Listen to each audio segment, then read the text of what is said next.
రెండు రాష్ట్రాల ప్రజల దృష్టి పిఠాపురం వైపే ఉంది. రోజులు గడిచే కొద్దీ జూన్ 4వ తారీఖు ఎప్పుడొస్తుందా అని చెప్పి ఎదురెదురు చూస్తున్నారు ప్రజలు. జనసేన పార్టీ అధినేత పవన్ కళ్యాణ్ గారు ఎక్కడ ఆయన పోటీ చేసినా అది ఒక సంచలనమే. పవన్ కళ్యాణ్ గారు ఒకటే మాట చెప్పారు, నేను అక్కడ గెలవటం మాత్రం పక్కా, కానీ 1,00,000 మెజార్టీ కన్నా పైగా రావాలని చెప్పి ఆయన ప్రజలకు పిలుపునిచ్చారు.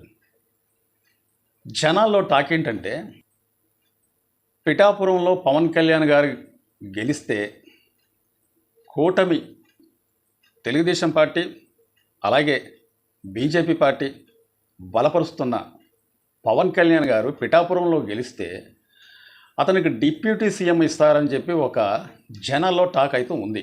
అది ఎంతవరకు నిజమనేది మనకు తెలియదు, కానీ జనాల్లో టాక్ అయితే మాత్రం నడుస్తుంది. అలాగే వైసీపీ పార్టీ అధినేత జగన్ గారు పిఠాపురంలో ఎన్నికల ప్రచారంలో లాస్ట్ రోజున వంగా గీత గారు కానీ ఇక్కడ గెలిచినట్లయితే, పిఠాపురంలో గెలిచినట్లయితే వంగా గీత గారికి డిప్యూటీ సీఎం ఇస్తానని చెప్పి ప్రజల్లో ఒక ఆసక్తికర హామీ అయితే ఇచ్చారు. పవన్ కళ్యాణ్ గారు గెలిచినా డిప్యూటీ సీఎం వచ్చే ఒక టాక్ ఉంది. ఒక అడుగు ముందాలేసి జగన్మోహన్ రెడ్డి గారు మాత్రం వంగా గీత గారు గెలిస్తే మాత్రం ఇక్కడ డిప్యూటీ సీఎం ఇస్తానని చెప్పి హామీ ఇచ్చారు. 2019లో 2 చోట్ల ఓడిపోయిన పవన్ కళ్యాణ్ గారు మాత్రం పట్టుదలతో పిఠాపురంలో నేను గెలిచి చూపిస్తానని చెప్పి జనసేన పార్టీ కార్యకర్తలు పవన్ కళ్యాణ్ గెలిపిస్తారని చెప్పి గట్టిగా కొద్దిగా ప్రచారంలో ముందుకు సాగారు. ఎక్కువ టాకు పవన్ కళ్యాణ్ గారు ఒక 70,000 80,000 మెజార్టీతో మాత్రం పక్కా గెలుస్తాడని చెప్పి చాలామంది ఆసక్తిగా ఎదురు చూస్తున్నారు. పవన్ కళ్యాణ్ గారు గెలిచి అసెంబ్లీకి వెళ్ళినట్లయితే పవన్ కళ్యాణ్ గారికి క్యాబినెట్లో ఒకరిద్దరికి మాత్రం క్యాబినెట్లో అవకాశం కూడా వచ్చే అవకాశాలు ఉన్నాయని చెప్పి కొద్దిగా టాక్ అయితే నడుస్తుంది. ఇంతకుముందు పవన్ కళ్యాణ్ గారు ఎప్పుడైతే నేను పిఠాపురంలో పోటీ చేస్తానని చెప్పి అన్నాడో అప్పటి నుంచి పిఠాపురం ప్రజల్లో మాత్రం ఒక ఉత్సాహం అనేది వెల్లువిరుస్తుంది. ఎందుకంటే అక్కడ పవన్ కళ్యాణ్ గారు చాలా సమస్యల మీద ఆయన ప్రచారంలో పిఠాపురం గురించి అక్కడ ఉన్న సమస్యల మీద ఆయన పిఠాపురంలో ప్రజలకు హామీ ఇచ్చారు. పిఠాపురంలో నేను గెలిచినట్లయితే అక్కడ ఒక హాస్పిటల్ కట్టిస్తానని చెప్పి, డ్రైనేజీలు ఇప్పిస్తానని చెప్పి, రోడ్లు బాగు చేయిస్తానని చెప్పి, అట్లాగే మంచి డాక్టర్లను తీసుకొచ్చి ఇక్కడ ఒక పెద్ద హాస్పిటల్ అనేది కట్టిస్తానని చెప్పి, అదే కాకుండా ఆ చుట్టుపక్కల ఉన్న గ్రామాలలో సమస్యలు మొత్తం ఆయన పరిష్కరిస్తానని చెప్పి అక్కడ ప్రజలకు మాత్రం హామీ ఇచ్చారు.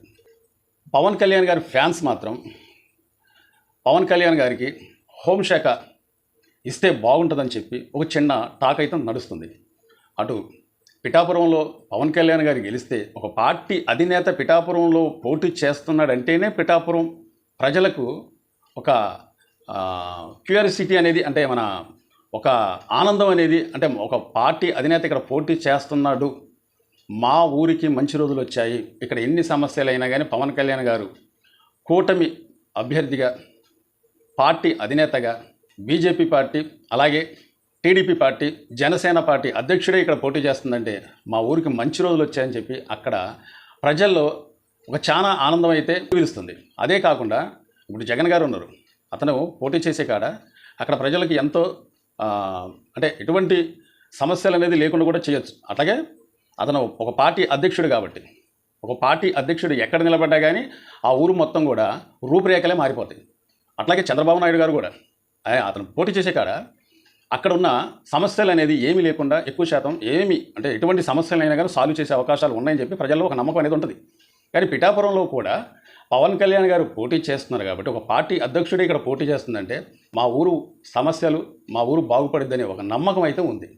పిఠాపురం అలాగే జూన్ 4వ తారీఖు దాకా ఎదురు చూద్దాం. అక్కడ మరి అత్యధిక మెజార్టీతో ఎన్ని వేల అత్యధిక మెజార్టీతో పవన్ కళ్యాణ్ గారు గెలుస్తారో, 1,00,000 లేకపోతే అంతకన్నా మించా అని చెప్పి ఎదురు చూద్దాం. మరి వైసీపీ పార్టీ కూడా చాలా బలంగా అక్కడ ప్రయత్నించింది వంగగీత గారిని గెలిపిద్దామని చెప్పి. అట్లాగే పవన్ కళ్యాణ్ గారు అక్కడ ప్రజలు ప్లస్ మన జనసేన నాయకులు కొంతమంది సినిమా యాక్టర్లు శాయశక్తుల మన వారి శాయశక్తుల జబర్దస్త్ యాక్టర్లు, అలాగే రామ్ చరణ్ తేజ లాస్ట్ రోజున వచ్చిండు, తర్వాత నాగేంద్రబాబు కుమారుడు ఆయన వచ్చి ప్రచారం చేసిండు. అలాగే చెప్పుకుంటూ పోతే చాలా మంది చాలా ఇంట్రెస్ట్గా పిఠాపురంలో మాత్రం మన ప్రజల్లోకి తిరిగారు. మరి వంగగీత గారు గెలుస్తారా లేకపోతే పవన్ కళ్యాణ్ గారు అత్యధిక మెజార్టీతో గెలుస్తారా అనేది మనం త్వరలో ఎదురు చూద్దాం. ఏ పార్టీ గెలిచిద్దామని చెప్పి పవన్ కళ్యాణ్ మాత్రం ధీమాగా గెలుస్తాడని చెప్పి నమ్మకం ఆయన వ్యక్తపరిచారు. మరి అది లక్షకు పైగా ఎదురు చూద్దాం. మా యొక్క వీడియో నచ్చితే సబ్స్క్రైబ్ చేసుకోండి.